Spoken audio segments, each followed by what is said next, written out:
Quand j'étais petite, je n'aimais pas grimper dans mon lit lorsqu'il faisait déjà noir dans la chambre. Je devais prendre mon élan et sauter dans mon lit pour être sûre qu'aucun monstre caché dessous ne m'attrape par les chevilles. Et une fois sur le lit, je devais me glisser sous les couvertures après 3, 2, 1 seconde, juste pour être certaine d'être en sécurité. Beaucoup de gens m'ont dit que les monstres n'existent pas. Mes parents, ma baby-sitter, même un de mes amis qui avait quelques années de plus que moi. Mais j'avais quand même très peur. Et cette peur paraissait plutôt énorme et justifiée. Puis une nuit j'ai pensé « je peux prier ». J'avais appris à l'école du dimanche de la science chrétienne que Dieu, l'amour, remplit tout l'espace.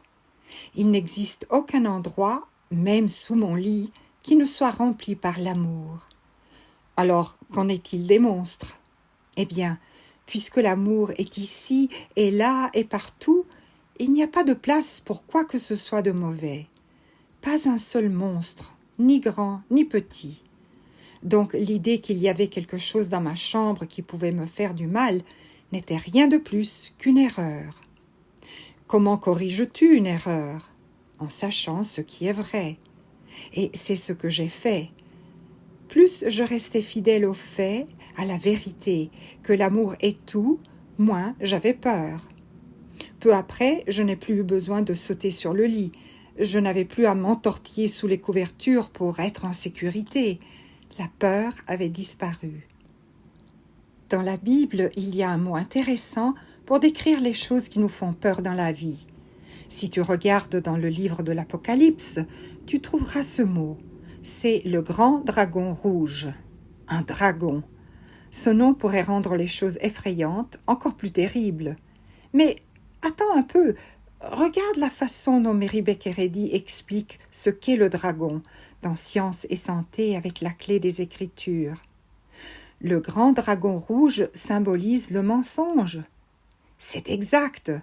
Cette chose horrible et menaçante, ce monstre n'est rien de plus qu'un bon gros mensonge.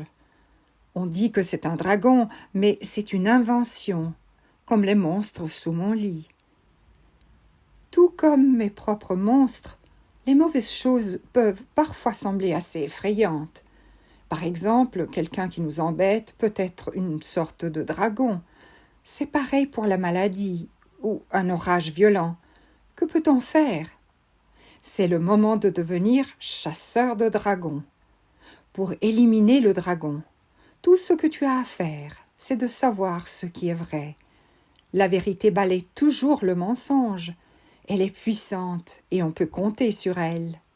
Et la vérité est un autre nom pour désigner Dieu. Donc, être chasseur de dragons signifie s'attacher à ce que tu sais sur Dieu. Savoir que Dieu est pur, qu'il est bon et tout-puissant, réduit le dragon à une petite chose qui ne fait plus peur. En fait, lorsque l'on ressent la présence de l'amour, ou lorsque l'on comprend la toute-puissance de l'esprit, le dragon disparaît complètement. Et c'est là que l'on dit « je suis guéri ». Oui, voilà ce que signifie devenir chasseur de dragons. Faire face à toutes les choses qui sont effrayantes ou qui nous font mal en priant et en ressentant la puissance et la présence de Dieu. Et quand on fait cela, on réalise quelque chose de vraiment cool. Être chasseur de dragons signifie en fait être quelqu'un qui guérit.